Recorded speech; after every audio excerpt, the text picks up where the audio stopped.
Good morning, good afternoon, good evening. I'm J. Stephen Morrison, Senior Vice President here at the Center for Strategic and International Studies in Washington, D.C., where I direct the CSIS Global Health work. This is the 21st episode of our series here at CSIS, Gaza, the Human Toll. Today's episode is focused on the end of UNRWA, then what? This is a production of the CSIS Bipartisan Alliance for Global Health Security. We carry out this work in collaboration with our partners here at CSIS, with John Alterman, who's with me here today, Senior Vice President and Director of the CSIS Middle East Program, and Michelle Struck, Director of the CSIS Humanitarian Agenda and Human Rights Initiative. She can't be with us today. Purpose of this series is pretty simple. It's to hear firsthand from experts in Gaza and the region who have accurate, on-the-ground insights and knowledge as to what is happening in the unfolding health and humanitarian crisis in Gaza. Special thanks to my colleague Sophia Hirschfield, who coordinates this series, and to our production team, in particular Alex Brunner and Dwayne Gladden. We're joined today by two special guests, each of whom has kindly in the past appeared on earlier episodes. We'll be hearing momentarily initially from Scott Anderson, who's the Deputy Humanitarian Coordinator and Director of UNRWA Affairs in Gaza. He's served in one form or another in the West Bank and in Gaza for 17 years. He's a retired major in the U.S. Army, 21 years of service. We're also joined by Dahlia Scheindlin, political analyst and columnist at Haaretz, author of The Crooked Timber of Democracy in Israel. She is a public opinion researcher and political advisor who's worked on 8 national campaigns in Israel and in 15 other countries. We'll be hearing momentarily from each of them. We've asked them to prepare some opening remarks, 8 or 10 minutes of remarks, and then that'll be followed by a conversation among them and John and myself. First, some brief framing remarks. We started this series almost exactly 1 year ago on November 13th, 2023, 5 weeks after the October 7th Hamas massacre of 1,200 in Israel and the seizure of 251 hostages. That triggered the subsequent invasion of Gaza by the Israeli military and the escalation, a cross-border escalation of violence involving Hezbollah and others. The video and transcripts from this series are posted on the CSIS homepage, where you can find them. Today, more than a year into the war, Gaza's home to unspeakable suffering and trauma. 100 hostages remain. Talks to bring about a ceasefire, release of hostages and prisoners, detainees, and a pathway to recovery have collapsed. There's no defined end state to this war. Hamas continues cynically to use civilians as shields and infiltrate institutions and residential areas. It appears to maximize the suffering of the Palestinian population as a tactic of war. Israel continues to engage in widespread and often indiscriminate bombing and destruction of civilian areas and systematically block access to water, medicine, power, and food. In most recent months, the health and humanitarian situation has reached a new nadir. As access has deteriorated, flows of aid have become a trickle. Fighting and forced evacuations have escalated. Many of the numbers are quite familiar. 43,000 Gazans confirmed dead, a mix of armed militants and civilians. Over 70% of that number, women and children. Over 103,000 severely injured, thousands missing in the rubble. 25,000 severely injured by bombardment, now missing limbs and requiring lifelong care. An estimated 15,000 await medical evacuations. Dangers abound on many fronts: malnutrition and threat of famine, spread of infectious disease, including polio, collapse of clean water and sanitation, disruption of schooling of 660,000 students. There has been some modest positive news of late. The second round of polio campaign was completed November 5th, 94% coverage of under 10-year-old children. Some gaps, however, in the north, some serious gaps in the north in the areas of most intense fighting. There have been some very important recent developments that have put a new light on this. The UN Independent Commission came out just recently and presented its findings to the UN General Assembly. The baseline conclusion, Israeli attacks on the health sector constitute a war crime. This has become a familiar refrain in UN circles. The Famine Review Committee came out with its most recent review. Food supply across the territory has sharply deteriorated in areas of the northern Gaza Strip. We should assume starvation, malnutrition, excess mortality, all rapidly increasing. Quote-unquote famine thresholds have already been crossed or will be in the near future. Much attention here in Washington has been focused on the letter sent by Secretaries Blinken and Austin October 13th to their counterparts in the Israeli government, enumerating 15 concrete areas where they were looking for progress and evidence of progress in a 30-day window to avoid scale back or conditionality on arms. As that 30-day deadline approached, a group of 8 American and European aid groups issued a scorecard. So this was led by Refugees International and included Save the Children, Oxfam, the Norwegian Refugee Council. They looked at 19 dimensions. They built on the 15 enumerated in the Austin-Blinken letter and concluded that in all but 4 of those 19 categories, there had been no progress. They concluded Israel not only failed to meet the U.S. criteria that would indicate support to the humanitarian response, but concurrently took actions that dramatically worsened the situation on the ground. The Biden administration shortly thereafter did issue a decision that they would not withhold aid and that enough progress had been made by the 30-day deadline. That drew quite a strong response in various places in Washington and elsewhere. So today, what are we doing? We're here to discuss UNRWA, the UN Relief and Works Agency, created in 1949, care for 750,000 refugees who fled Israel's 1948 War of Independence. 2 laws were passed by the Knesset on October 28th that have created an existential crisis for UNRWA. One ends the 1967 cooperation agreement that provided UNRWA with protection, rights of movement, mobility, and diplomatic immunity. So those have ended. A second dimension was to end operations on Israeli territory and cooperation contact in a 90-day timeline, which would put us into late January. These actions pose questions. Is UNRWA soon to have no choice but to cease operations in Gaza and the West Bank? And if so, what will that mean? And are there alternatives to that option? And if so, what? UNRWA is the backbone today to the humanitarian response, care of displaced, provision of health, food, and education. 1/3 of the polio vaccinators came from UNRWA. 1.9 million displaced persons are served with emergency shelter. 1.6 million receive health care. Other UN and international NGOs are dependent upon UNRWA for its logistical networks. This action by the Knesset is part of a broader and escalating confrontation and tension between the Israeli government and the United Nations. In some respects, they're playing chicken with one another. And they're battling through the media, through campaigns, diplomatic campaigns, media campaigns, and on the ground. And in this process, neither is coming up with a concrete alternative to UNRWA at this moment in time. The UN is responding with solidarity towards UNRWA, but it's not coming up with operational alternatives. It's pointing back to the Israeli government as having responsibility for that.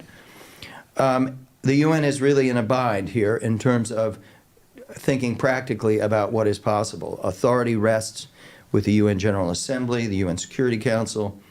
So we're not seeing action in that front. The Israeli government has had a special long-standing opposition to UNRWA, feeling that UNRWA's existence perpetuates the refugee crisis over multiple generations. It's raised objections to Hamas being embedded within its infrastructure. There's a strong, as we'll hear, there's a strong domestic political consensus in support of this legislation. The Prime Minister Netanyahu has final word on the implementation plan. The Israeli government is not taking responsibility for creating the operational new alternatives. So where is this? We're going to be talking today about where does this leave things. Is indeed UNRWA at a moment where it will soon have to cease operations? And we're staring at the question, at a void as to what might happen. What will the consequences be? Will we be creating a new catastrophe on top of this existing catastrophe? The U.S. elections here undercut the leverage and credibility of the Biden administration, whatever it had prior to that point. The incoming Trump administration throwing its weight behind the Netanyahu government. We can assume as of January 20th, as these actions come into force, the U.S. government will not have much political energy or bring the same level of intensity and resources to the humanitarian crisis in Gaza. So we're staring at a very difficult and complicated situation here. And we've asked Scott and Dahlia to offer their reflections on where we are, where this might lead, and if there are solutions that we could be thinking about. So thank you. I'm going to start with Scott and ask you to lead things off. Thanks you for taking time out of such a busy schedule to be with us again. Thank you, Scott. Thank you, and good afternoon. It's a pleasure to join you today. Indeed, UNRWA has been the one constant for the Palestine refugees for 75 years. Since the creation in 1949, throughout many trials and tribulations that the refugee community has faced, UNRWA has been the one constant that has been there to provide life-saving services for them. This humanitarian crisis in Gaza is unparalleled. I first came to Gaza in 2008, so I've seen this my fourth conflict here, and this one is unlike the other three, certainly. We're now in 13 months of conflict. It's devastated the infrastructure with 2/3 of buildings destroyed or damaged, decimated livelihoods. The vast bulk of the population is now unemployed, and it's left the entirety of the population, half of whom are children, completely reliant on aid for their survival. UNRWA has been the backbone of the humanitarian response throughout the crisis. We provide 2/3 of all primary health care.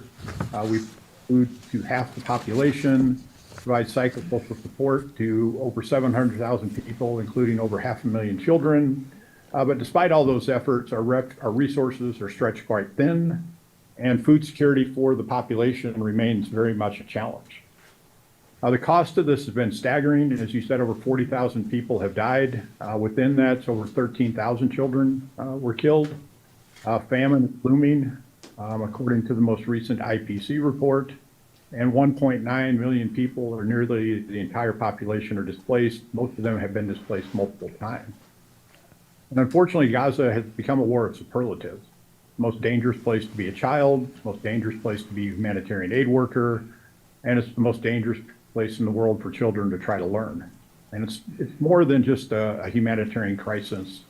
It's a collapse of moral responsibility. Now, should UNRWA be unable to continue when the laws go into effect, and I think it's 67 days from today, which is January 28th, we already face critical funding gaps. Most countries that stopped funding early in the year have returned. We've been unable to import aid like many of the rest of the humanitarian community. And even before the bills went into effect, we faced challenges leading missions in the north, and we weren't able to import our own cargo from Ashdod. It has to be consigned under another agency. In the West Bank, and I don't have a lot of knowledge there, but I do know that our staff are not allowed to interact with Israeli authorities. A lot of logistical coordination does happen through the World Food Program. Solo missions are basically not going to happen now for UNRWA. We have to do these within an interagency context, and we expect that as the progression to the bills taking effect goes forward, we will continue to see constraints put on us. To avoid the collapse of UNRWA and potentially the collapse of the humanitarian response in Gaza, what is needed is a freeze on the implementation of the bills. If there is to be a transition, then it needs to be well planned, well documented, and UNRWA should be part of that. And lastly, funding needs to continue so we can continue the life-saving interventions that we are doing in Gaza. And Gaza logistically is probably the easiest response in the world. It's 50 kilometers or so from Ashdod to Kerem Shalom, and inside Gaza it's 20 kilometers, give or take, along a very flat road. With the complete lack of law and order, those 20 kilometers inside Gaza have become very daunting. And this is really no longer about logistics, it's about political will and ensuring that some sort of enabling environment exists for the humanitarian community to function inside Gaza and to bring aid in at the correct scale needed to meet all the basic necessities of the population. But above all that, the thing that's needed the most is a ceasefire. There's over 100 hostages still in Gaza that need to be reunited with their families. They're probably living in conditions I cannot even begin to imagine. But for anything else to take place, first and foremost, the ceasefire must happen and the hostages must go home. Now, should Gaza collapse, and currently, if the bills are implemented as we understand, not only would UNRWA be unable to coordinate with Israel and with COGAT, but anybody coordinating on behalf of UNRWA would no longer be able to do that either. So what that would create is for UNRWA an unacceptable security environment. International staff would no longer be in Gaza, and that would risk the collapse of the entire operation. In addition to the services that we provide to the refugee community and to others affected by the conflict, we also provide services to the entire humanitarian community. We do all the fuel collection, storage, and distribution for all partners across Gaza, which includes some private sector like the banking and the limited telecommunications that do exist. And once the conflict does end, over 300,000 children would have nowhere to go to school. The 63% or 66%, 2/3 of the primary health care services would not be implemented. And when we talk about primary health care, we're talking about things that could be life-saving for people. We give insulin to diabetics, hypertension drugs to people with high blood pressure, midwives look at pregnant women. And most importantly, if UNRWA goes away, people would look at something that they had lost, the refugee community. And WFP certainly could deliver food for 2 million people, but where would they be in terms of community acceptance? We rely on community acceptance as our means of security. If security goes away, then the entire UN could go away.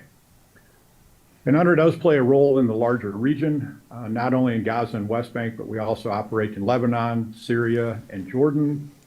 Without UNRWA and the services we provide, it could lead to increased extremism as the generation grows without opportunities. I listened to a brief today, and just to meet the growing population in Gaza, there would need to be growth in the economy of 3% a year. That's just to maintain current levels of unemployment. There's a lot of work to do once this conflict ends. The challenge I think that we all face is UNRWA is unique within the United Nations in that we directly implement services. WHO doesn't run clinics or hospitals. They advise governments how to run clinics and hospitals. UNICEF doesn't run schools directly. They work through ministries of education to help train teachers, to help develop curriculum. And within their respective mandates, they're excellent, but this is far outside what they normally do. We try to look forward and plan within the UN. Right now, it's very hard to plan for UNRWA past January, especially in Gaza and the West Bank. We are still focused on resilience. We're still focused on the life-saving interventions that we provide across the region. And we are now in a phase where 4 of our 5 fields are in very unstable environments or environments where conflict is ongoing. Long-term sustainability in the region is going to require consistent political and financial support, not just for UNRWA, but for everyone providing services to the community here. UNRWA is a stabilizing force for the region and a lifeline for the refugees and for the community, and we remain the backbone of the operation in Gaza. So I would close with saying that UNRWA's role is really irreplaceable. There is no plan B besides the PA and a larger, I guess, political context that would need to move forward and would look at political solutions. But most importantly, above all this, as I said earlier, what's needed is a ceasefire for the hostages to return home to their families and for people in Gaza to begin rebuilding their lives. So thank you again for the opportunity to join the conversation, and I'll end there. Thank you very much, Scott. Over to you, Dahlia. Hi, and thank you both for hosting me again. I'm going to give a little bit of background to how this issue has evolved in Israel over time. And I think, in order to set the stage for what happened with these laws and where we can expect them to go and what the Israeli government might have in mind after that, the first thing to remember is that this is not a new issue in Israel. Israel's accusations against UNRWA go back years. I mean, I can't put a start date on it, but they go far back and they are deeply political. The claims that Israel makes against UNRWA are entirely about what they perceive as UNRWA's political role. Primarily, when Scott said that Israel accuses UNRWA of perpetuating the Palestinian situation, that's really just a part of it. They do make that accusation on a logistical level by sustaining people in refugee camps, et cetera. But it's more at the level, I think that the deeper issue for Israel is that they believe that UNRWA has perpetuated the concept of right of return, teaches the concept of right of return, particularly to inside sovereign areas of Israel, which is something that is very controversial. Of course, there's a UN resolution 1194, which provides for that right of return, and nevertheless, it's never been accepted by Israel. And so they see UNRWA as kind of the conduit for teaching generations of Palestinians that they will be returning to sovereign Israel, which Israel sees as a threat to its existence. UNRWA is a linchpin in that campaign from the Israeli perspective. So it's part of, even the attacks against UNRWA over the years have been part of Israel's longer-term campaign against the concept of Palestinian right of return. That is the real issue that has been driving the accusations against UNRWA for a long time. Now, in addition to that, you have, part of the argument is that UNRWA is a unique organization. It doesn't fall under the other UN agency for the protection of refugees simply because it was created earlier. But all of that is lost in the Israeli discourse. They claim it's a unique organization because it fulfills what Israel sees as this unique and role that is undermining Israel politically. So the attacks go far back, and they have been fleshed out by numerous actors. It's not just one government, one particular minister. It's not just right-wing governments. Just as an example, there's a book that came out, must be about 6 or 7 years ago now, called The War on Return. The War of Return, which is sort of outlines all the reasons why right of return is not legitimate in the eyes of the Israeli authors, and UNRWA has a starring role in making the case for why right of return is unacceptable. So again, these attacks go way back, and they far preceded the war. Now, what happened during the war, of course, is that the Israeli government found further ammunition by the evidence that certain employees of UNRWA were involved in the attacks, and so that became, I think, a major public issue, which simply, fed into these long-term accusations.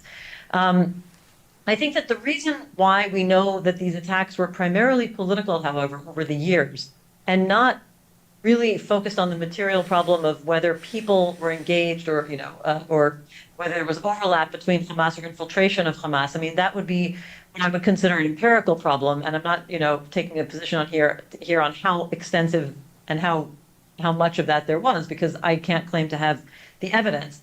But the evidence that we have that Israel's attacks were more political than they were based on those kinds of accusations is that all of those years when UNRWA was at the heart of the Israeli accusations, the government didn't take any action like it is now. In other words, for most of this time, the Israeli government did not see the need to actually take action to dismantle UNRWA or prevent its activities, which makes it sound like, in practice, the Israeli government knew that UNRWA provided these critical services that nobody else was there to do. Now, I think what happened is that during the war, I don't think this was a plan that was in place, on October 6th or even on October 7th. I think that quickly after the attacks of October 7th, within, some number of months, the Israeli government developed an opportunistic sense of, that there was no limit to what they could do in Gaza politically, right? So, the military campaign was ongoing, but it's members of the government who have been openly stating their intention to change the political status of Gaza. And frankly, what I mean is annexation. And how do I know this? Not because I made it up, but because they say it quite openly. At this point, there have been, numerous very, very public statements by certainly far-right settler leaders, but including ministers in the government. I would date my observation of what the government intends to do and where UNRWA fits in back to January 2024. That's when the Israeli Minister of Finance, Bezalel Smotrich, who is a key coalition member, he's also got a ministerial position in the Defense Ministry that effectively advances annexation in the West Bank. He began making statements that the IDF should take over humanitarian aid in Gaza. I think in January, not too many people paid attention to it, but he said it very clearly that he wanted that to happen in order for there to be a basis for what was eventually going to be a military government that would be established. That's a stepping stone towards the West Bank, right? The situation of the West Bank, which was the situation in Gaza prior to the Oslo Accords and eventually the disengagement of 2005, which is that there would be reestablishment of a military government that is essentially an occupying force, theoretically conveyed as a temporary occupying force, but which has become, certainly we see in the West Bank, permanent over time. And so at the time, I don't think too many people took it seriously, but the fact is that that minister has been advocating this nonstop ever since. And what we've seen over the last roughly 2 months is that the idea has gained traction within the government. And so I see that, the actions against UNRWA fit into this. There's been, I think much of the observation of the laws that were passed is that, what is the alternative going to be? Which other international organization does Israel expect to step in and do that? Speculation, is it going to be the UN High Commissioner on Refugees? Is it going to be, other UN agencies, the World Food Program or World Health Organization, who can do other international organizations? But I think that we're missing the piece that, again, senior figures of the Israeli government are saying quite openly that it must be the IDF who takes over humanitarian aid. The reports that we're getting over the last couple of months is that not only has the idea gained some traction within the government, but the prime minister has considered it. The cabinet has approved, that the IDF would begin looking into the possibilities of how that would be done and even preparing to do so. Now, it's hard to know any more than that to what extent the IDF is actually making such plans. And the reason is that the IDF, when I've inquired about this, has said, no, that's only the prime minister's office is in charge of that kind of thing. So everybody's trying to, pass the information or pass the responsibility on to somebody else. But what I will say is that the IDF does not want to do it. As far as we know, the security establishment in general has been, quite publicly at odds with the political level over these long-term intentions.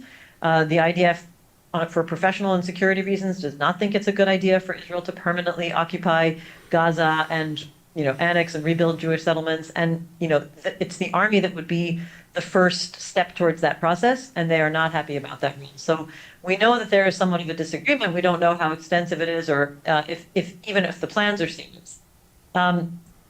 I want to just say one more thing about to what extent we expect this to be implemented. I mean, the law is pretty clear. I think at first, even I thought that the law was a little bit more show than reality, because it specifically stated that UNRWA wouldn't be able to operate in sovereign areas, which, Israel prefers to be amorphous about that kind of thing. But, Israel does not even consider itself formally sovereign over the West Bank and Gaza.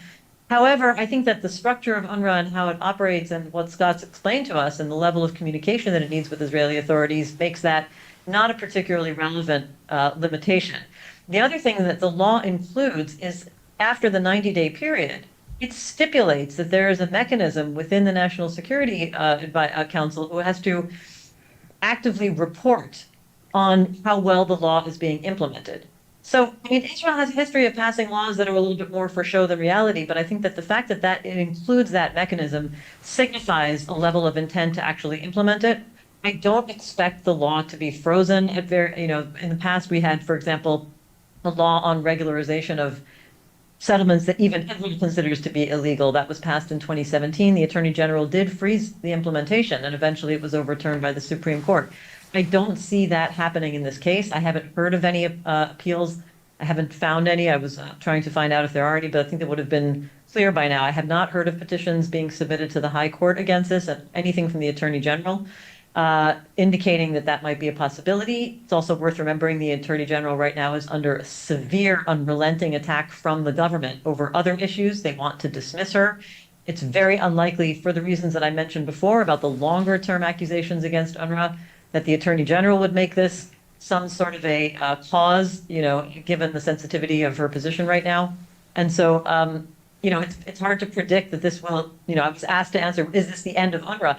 I can't really predict that, but I do think that we need to see it in the context of the Israeli government's political aims going forward and resting on the case that it's built within practically a consensus in Israeli society against UNRWA going back years before. Thank you, Scott. Before we turn to John, any thoughts in what we just heard from Dahlia?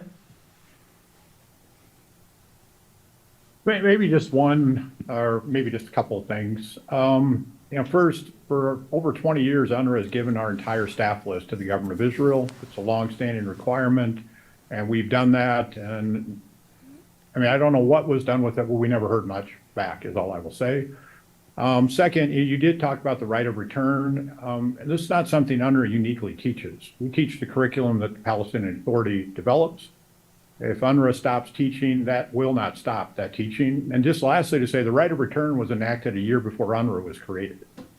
So they are not in any way linked. Similarly, the refugee status of people is not linked to UNRWA's existence either. It's much different. And I think that some of that is often lost in the larger discussion around UNRWA and the role that we play within the services we provide to the community, and that we do keep certain things alive. I think it's a bit overstated, but that's just my opinion. Thank you. And Dahlia, I did hear that the AG is doing a review, and I also heard that the Prime Minister has the right to approve or approve the implementation plan or modify it. In other words, there's at least those two possibilities in which there could be reconsideration of the pace and focus and actual, concrete details of the implementation. So that I see those two things as important. Sure. What I was trying to say about various controversial laws in Israel is that we've had, unfortunately, a deterioration of the quality of the legislative process over recent years. And a lot of times there's legislation that's passed, primarily for the domestic publicity element. And so we've seen in some cases that they're not implemented with any, in serious ways, or they can definitely be, there can be a sort of political decision, more or less formal, mostly less formal, just not to do very much with them. And I think one example is the nation state law, which is a basic law that was passed in 2018 that essentially creates a higher constitutionally defined, a higher status for the Jewish population, and everybody else is of a sort of lower status. But, and it even stipulates in a few areas, for example, that it formally kind of demotes the Arabic language. So this was a huge controversy, justifiably so, because it is a formal, two-tiered status within Israeli society right now. However, there's not much that's been done that actually implements it.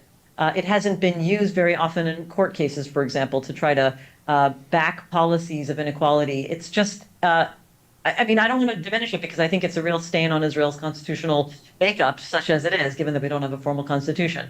But I'm giving that as an example for the fact that if there is, if the Prime Minister does decide that this is not in Israel's interest to actually, go forward with this at the pace or at the level, to the extent that it possibly could, it's a possibility that this won't be implemented in a serious way. And I think if it had been passed not in the context of the current war, I probably would have said this is the kind of legislation of that type that's being used more as part of, the populist kind of signaling and outbidding among far right-wing communities in Israel, which, again, we've seen that with many kinds of laws that are or bills that are being discussed right now. There's, numerous other examples for, just to give you a few, there are bills being discussed that would ban certain kinds of Arab parties from running for Knesset or for deporting Arab citizens. That one has actually been passed if they're found to be connected to terror, but in very, very broad and undefined ways. All sorts of things that we don't know if they will actually be implemented, and probably not. But some of them are being legislated, some of them will never go into law, and some of them have passed into law and are still not implemented in significant ways.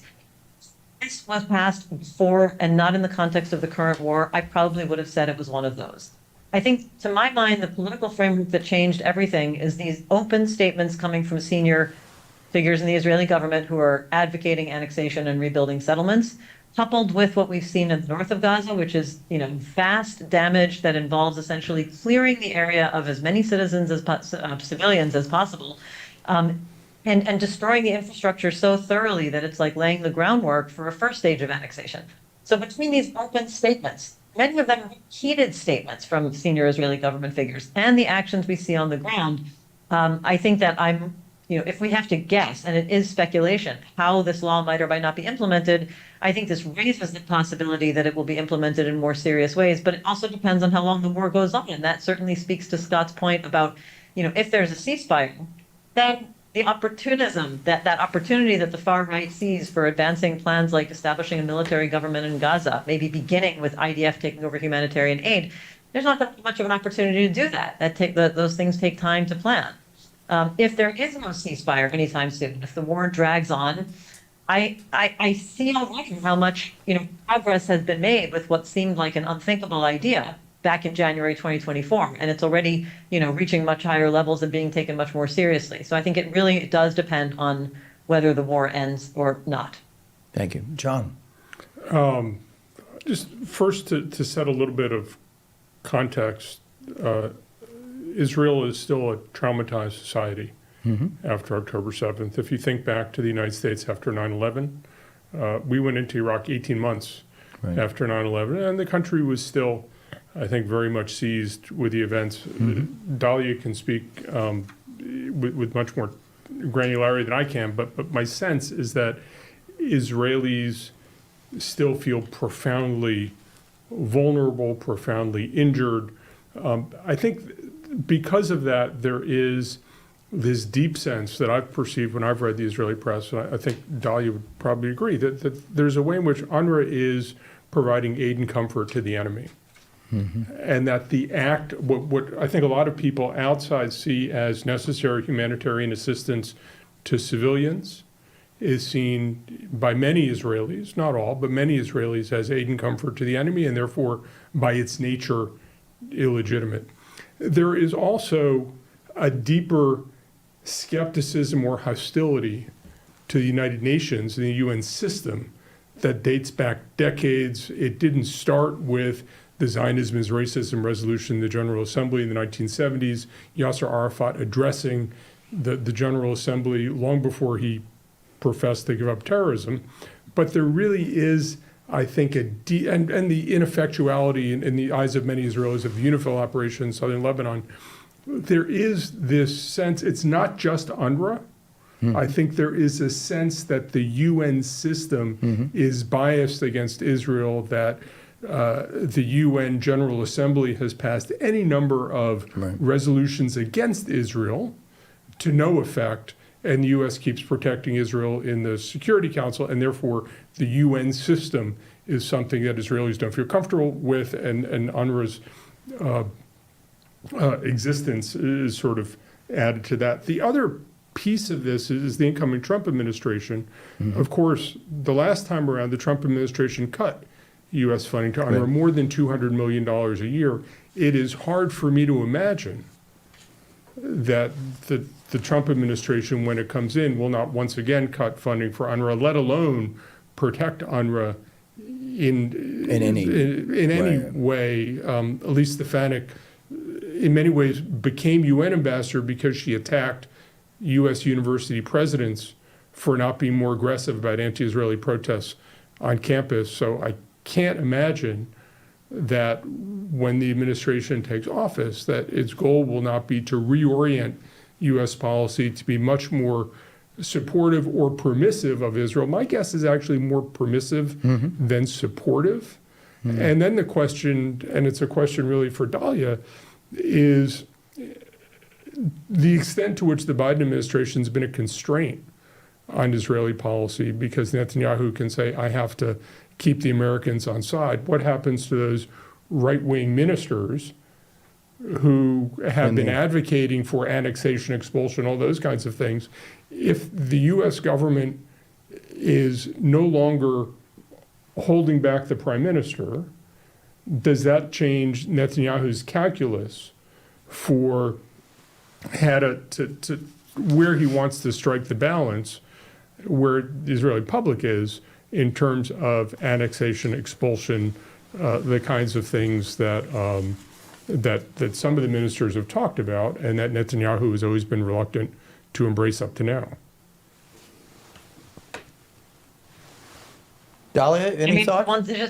I mean, just to go back to an earlier point that you made about how Israelis perceive the UN system, yes, this has been a very, very long-standing relationship of skepticism, would be putting it mildly. Israelis, frankly, have believed that the entire international system is somehow built and exists in order to condemn and criticize Israel. I have to say that is an axiomatic view, and it spans most institutions. In other words, I can tell you from a survey I conducted together with my Palestinian colleague Khalil Shikaki back in July. We asked about whether Israelis believe that the ICJ and ICC and broadly international institutions are biased against Israel. And we had a consensus among Israeli Jews. I mean, well over 75%. Among Palestinians, by the way, we asked a similar question, whether international institutions are ultimately influenced by the U.S. in favor of Israel, and a very similar number believed that they are. So we have a mirror image of skepticism, and I think that that does raise the question of serious failures of the international community, on the one hand, to make the different sides of a conflict feel like it's able to protect them. In Israel, I think a lot of this is simply, there's no good way to put it. A lot of it has been exaggeration and factual inaccuracy over the years. And some of the reasons why there is more attention to Israel, which there is partly because the conflict has gone on longer than most other conflicts. It goes back to 1948, if not before, the beginning of the UN system. And there are lots of reasons why Israelis have taken certain areas where the international institutions are or do seem more focused on Israel and interpreting them as if they're anti-Israel. In many ways, Israel has been able to conduct policies that violate international law for decades without the kind of sanction they would be that other countries have received, partly because it's, of course, backed by the U.S. So that's a long-standing kind of between how the Israeli public sees the international system. But you were accurate to describe it like that, right? They do see it as stacked against them. In terms of whether the Trump administration will change its policy and thereby change Netanyahu's calculus, I would probably take issue with the idea that the Biden administration seriously constrained the Israeli government. For most of this time, the Biden administration was, essentially using its power to make some requests, right? Asking Israel to constrain itself in certain areas. And Israel made, I think, adjustments to its policy as a result, maybe delaying, let's say, going into Rafah for a time, but ultimately did exactly what the U.S. asked it not to do for most of this time, whether it was going into Rafah or the escalations on the regional level, and also by being one of the parties that has been an obstacle to a ceasefire up until now, not to take away from the responsibility of Hamas for that either. And whether Trump will give Israel more of a free hand, it certainly looks like it. We didn't know when he was elected, but given the team that he's been putting into place, it does look like he plans to give Israel much more of a free hand in general. And then you would say, well, does Netanyahu then plan to move ahead faster, accelerate the pace and become more decisive about these long-term political aims, which I see in the government's own statements? Not everybody would agree with me, by the way, but I think that I take them at their word. That's a little bit hard to say, considering that, two things. Even if this government does last to the end of its term, that's 2 years away. 2 years is a long time, but it might not be long enough to implement this kind of thing. And then, when you asked about the Israeli public, this is a thornier question, because the truth is that survey research does not support some sort of consensus within Israel for annexing Gaza. There has been a surprising level of support from Israeli Jews for rebuilding settlements. But when I say surprising, I mean between 40 and 50%. And the higher rate of support was earlier in the war. Most extreme attitudes that I saw in the early phase of the war have declined somewhat in the later stages. We also see that, there's still not, there never really was majority support for annexation in the West Bank in general in Israel, including in 2020 when it was much more of a realistic possibility. And so Israel is not entirely behind that kind of a plan. And I have a feeling that the more it becomes a realistic possibility, if the government really does move forward and start talking about, more seriously about the IDF turning into the reestablishment of a military government, Israelis have a collective memory of what that meant. the military government, over Gaza was one of the reasons why Israel left Gaza. It was a serious liability. It's very costly. And I'm not sure if the public would really be behind this. And of course, I really have to limit that observation in general to the Jewish public because the Palestinian citizens of Israel are dead set against all of this, right? So we're talking about completely different attitudes among the two populations within Israeli citizens. Having said all this is a government that has practiced in the art of ignoring the will of the majority of Israelis. It was practicing that skill throughout 2023 when it faced down mass demonstrations and numerous surveys showing that a majority consistently opposed its plans to undermine the Israeli judiciary. And we see a similar dynamic at play over the course of this year when we've had a majority in all surveys who would have preferred a hostage release deal in return for a ceasefire. Consistently a majority of the entire population, right, of all people who are surveyed, which is Jewish and Arab citizens alike, or plurality, depending on what the trade-offs were. And the government has managed to ignore that as well, even at the cost of losing those hostages, practically month by month, week by week, even day by day. And so a lot of this, I really can't predict all the different pathways this might play out. But I will say that the ministers of this government are certainly playing the long game. And I think it's too early to say whether they'll actually be able to implement that kind of a plan. Thank you. Scott, we've seen a lot of action taken in the Security Council lately, briefings, motions, unanimous decisions. We've seen a lot of expressions of solidarity. The threat of action against UNRWA tended to be lumped, or referred to the ICC or the ICJ. It's been seen as, a further accumulation of evidence to be used in some, prosecutorial context. But I see no planning for actual operational entities that would avoid a crash in late January, early February. That reality that the humanitarian mission may collapse is in tension with this solidarity mission of standing by UNRWA in this period. What can be done, in your view, to avoid a crash in 60 days?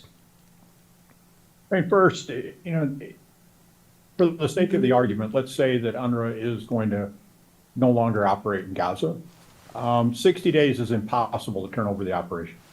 There's simply no way to do it. A UN mission, MINUSA, shut down recently. They had 6 months and they still couldn't quite do it. And that was shutting down. That wasn't handing over thoughtfully operations that are providing life-saving interventions to people.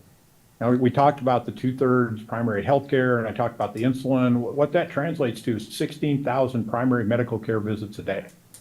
That's 16,000 people every day that come into our health center or health points and they get treatment. How do you hand that over? One of the things that's come out of the challenges we face this year is the report that the French Foreign Minister Colonna put together with recommendations about staff vetting, all these things. Absent some staff vetting, how eager is anyone going to be to take on UNRWA staff? Right? Israel has said a lot about them, and I think it's in the public sphere, and it's really sunk in for some people. So this is very complicated, and 60 days, or what I think 67 is what I said earlier, is where we're at now. It's not possible to turn this over, and it would take, as I said earlier, a lot of time and thoughtful deliberation. So the only thing that's going to allow this to happen is time, and time is what's going to be needed to try to figure out how to create the best environment for the civilians in Gaza. And I think something that Dahlia said earlier kind of struck me when she talked about UNRWA cannot operate in sovereign Israel. The only way I can get to Gaza is to go through sovereign Israel. There is no other path right now, right? So we can't be coordinated in, so it becomes very problematic. And it, I guess, then speaks to, can our local staff continue to operate? So part of the challenge with figuring out a plan is we don't know, as I think was said earlier, how will this be implemented? What are the constraints that will be put in place? What is the intention for the government of Israel? What is the intention that will be passed to COGAT in terms of how to move this forward? And when I talk to people in Kogat, they have said they will implement the law as it's written. So I think what you said earlier, Dahlia, is correct that this isn't one for domestic show, that this will have some teeth to it. And absent kind of all that and a really conversation at a higher level than mine, it's very difficult to figure out what we're going to do next and what would happen if UNRWA can no longer operate and how we ensure services are still provided to the community. So I think that we need to answer a lot of questions. It's made much more difficult because there is no high-level engagement, certainly between UNRWA leadership and the government of Israel at the moment. But also, there's not a lot at the higher levels of the UN itself outside of those of us that are operating inside Gaza. I mean, it seems to me that UNRWA is staring at two things. It's staring at a crash of its capabilities in Gaza and West Bank with no plan in place for dealing with that. So a really bad situation goes into an accelerated decline, and it's very visible. And it's in both the West Bank and in Gaza, but particularly in Gaza, where things are already in horrible shape. It goes into something beyond horrible to apocalyptic, or however you think about it. The other is you have to figure out a way to sustain and survive for the next several years in your other operations. So you've got to rally your donors. You've got to be protecting your Lebanon and Jordan and Syria operations so that they do not somehow also stumble in this period.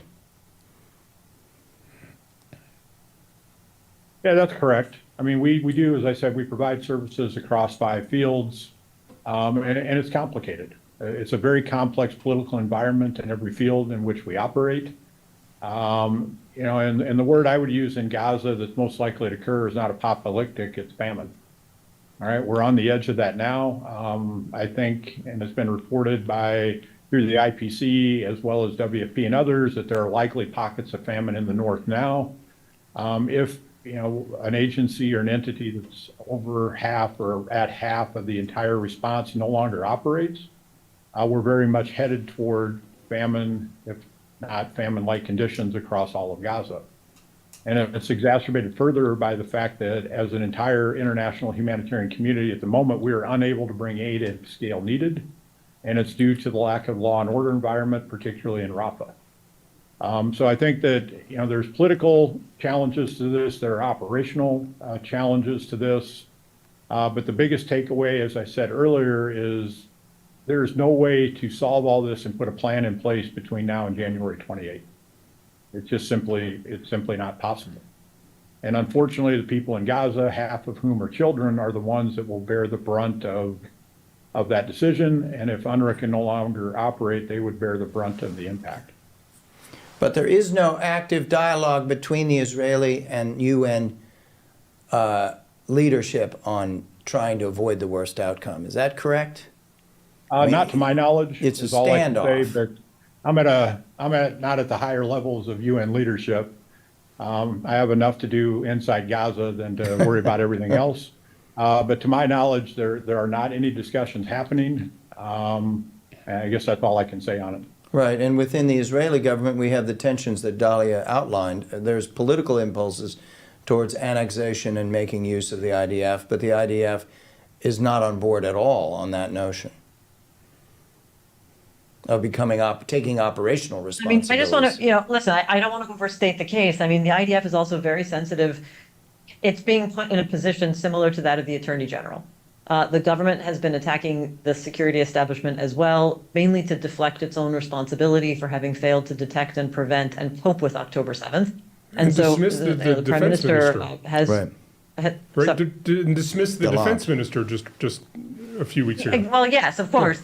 I mean, I would put that as somewhat part of this campaign and somewhat part of their personal bad blood going back to the war phase in 2023, because the defense minister was always a bit of a political black swan in the Likud party of the prime minister.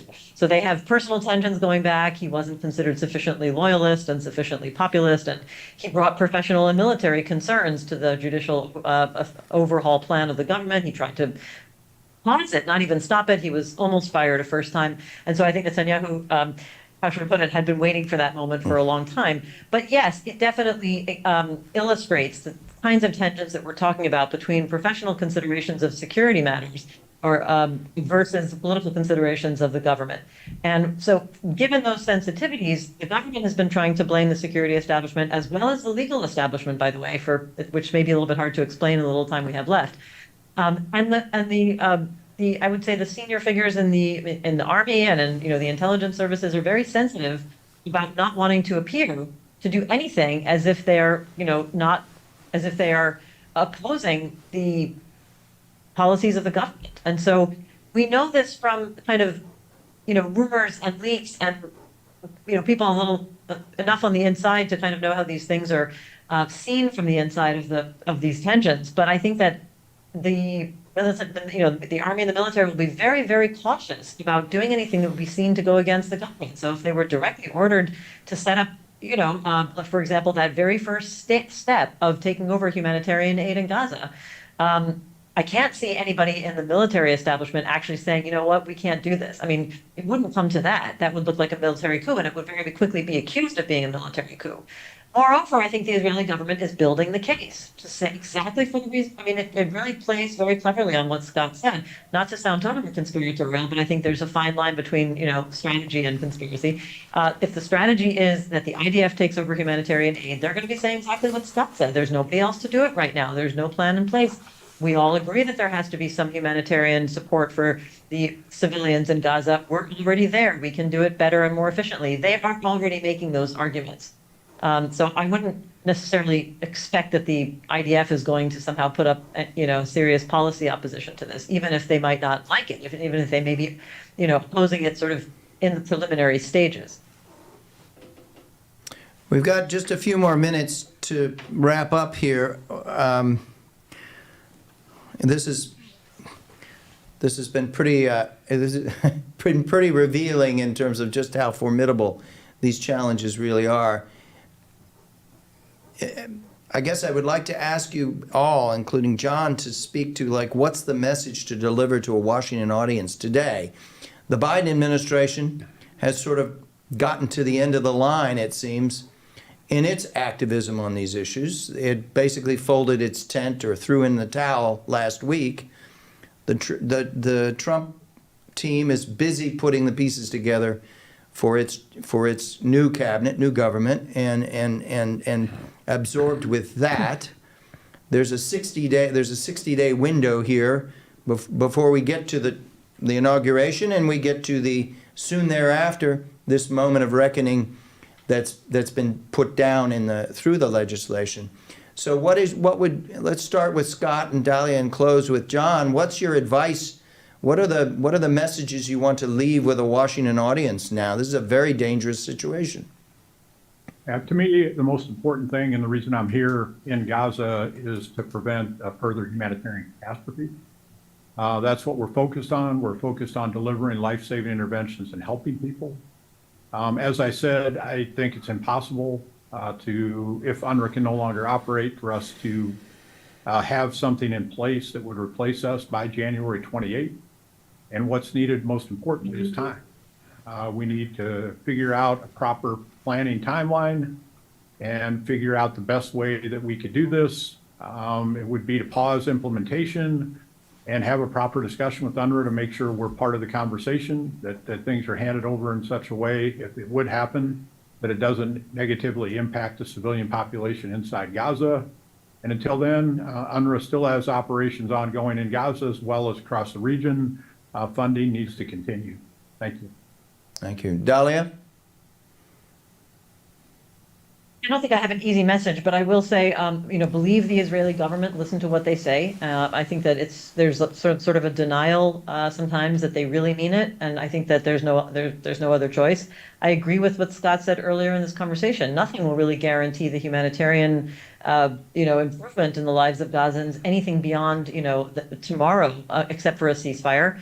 There's no way to have, to even consider reconstructing the vast destruction of that desperately destroyed civilian infrastructure in Gaza until there's a ceasefire. And a ceasefire can't be a piecemeal policy of, a 10-day or a 2-month or a temporary ceasefire. It has to be part of a comprehensive political resolution to the conflict, which has been delayed for decades, which sounds probably very remote in the context of this conversation, because there were such urgent and immediate, desperately needed solutions to the humanitarian crisis.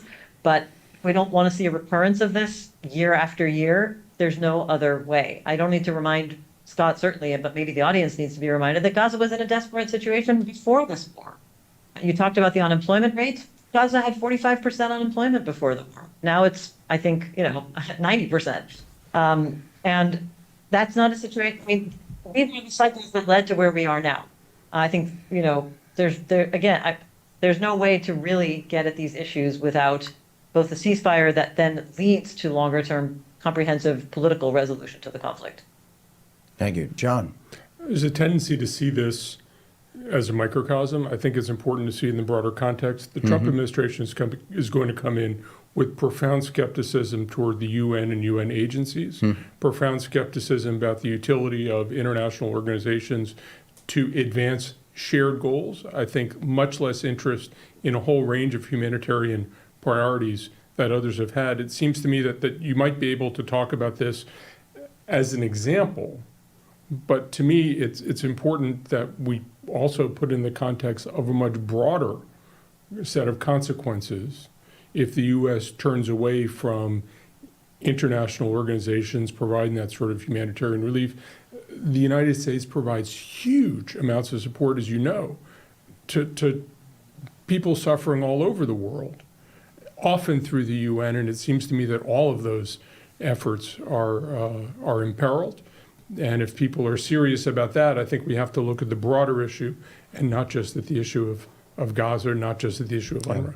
That's a great point. I also think that we're going to see much tighter humanitarian budgets as we get into this period. I mean, when the decision was taken by the first Trump administration in 2018 to end support for UNRWA, there were workarounds through UNHCR and through ICRC funding. The budgets were much fuller at that time, and that allowed a strategy to soften the blows. And the Trump administration did some of that. It's going to be more difficult, I think, in this next phase. I want to thank you both, Dahlia Scheindlin and Scott Anderson. Thank you for making the time in your crazy schedules to be here with us today and to be so candid and honest about all of this. And thank you for your leadership and commitments on these matters. And thanks to John for being a partner in this enterprise, and to our colleagues here, Sophia Hirschfield, Dwayne Gladden, and Alex Brunning for making this all possible. You can find this video and transcript later today on the CSIS homepage, csis.org. And we will be back in touch soon with our next episode. Thank you.